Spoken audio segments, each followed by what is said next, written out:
Hi everyone, Kevin Bloom here, and welcome to part 2 of the hip function video series. So in my first video I talked about the importance of being able to hinge and separate at your hips for general physical health, injury prevention, performance enhancement, and just basic longevity and quality of life. And in this video I'm going to be showing you a way that you can determine for yourself if you possess adequate hip hinging and hip separation ability.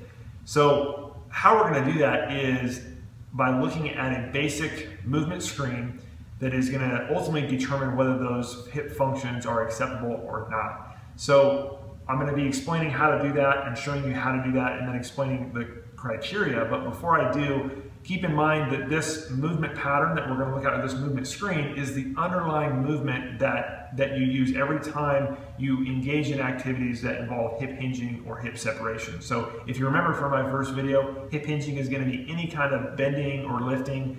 Hip separation is going to take place anytime you're in locomotion and you're on your feet, so walking, running, climbing, hiking, biking, swimming.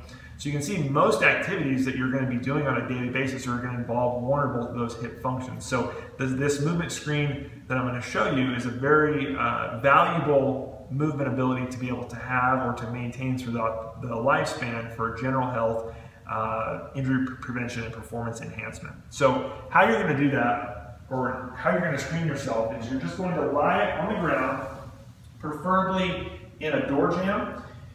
And once you lie on your back, to show you how you would line yourself up, is that the door threshold should be right in line with both of your knees. From there, you're going to lie on your back, and if you're set up correctly, from your knees and down, or your lower legs should be on one side of the door, and your upper legs and your torso should be on the other side of the door. So once you're set up, you're going to make sure both legs are straight. You're going to make sure your toes are pulled back towards your shins and that your feet are vertical, or that the toes are pointing straight up. You don't want your feet rotated out like this, okay? So make sure everything is nice and in line. You're going to relax your arms by your side, and keeping your left knee as close to the floor as possible and maintaining the alignment in both legs, you're going to raise the right leg as high as you can. So that's what this is what it looks like.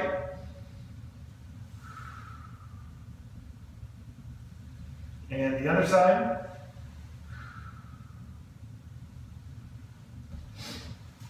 So what is considered an acceptable or unacceptable score? Well, if you can bring the ankle of the moving leg past the knee of the stationary leg, that's considered acceptable. So that's why you want to line your knees up in the door threshold, is because if you can bring the moving leg past the door threshold, that's considered an acceptable score. If you cannot, that's considered unacceptable, and you need to work on improving it so that all those activities that I just mentioned in the last video and at the beginning of this video are not going to be compromised, and you're going to have a better experience doing them.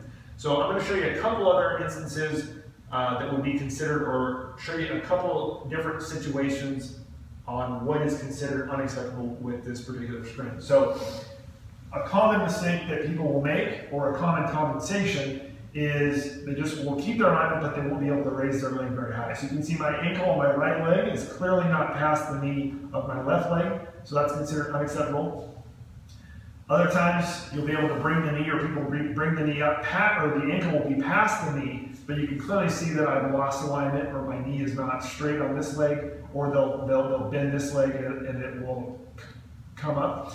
And the other one is the leg will stay straight, it'll clear the knee, but then this foot, the bottom foot, will rotate out. All of those are compensations that would be considered an unacceptable score. So watch for those when you screen yourself, and the best way to screen yourself to be able to objectively see if you are going to be considered acceptable or not is to, again, do it in the door threshold and/or video record yourself to be able to see those subtle compensations. So give us a try, let me know what you think, and in my next video, I'm going to be showing you how you can improve this if it's considered unacceptable, and if you did score an acceptable score, what are some other things that you can do to strengthen and improve this movement pattern and implement this in your day. So check it out. Thanks for watching.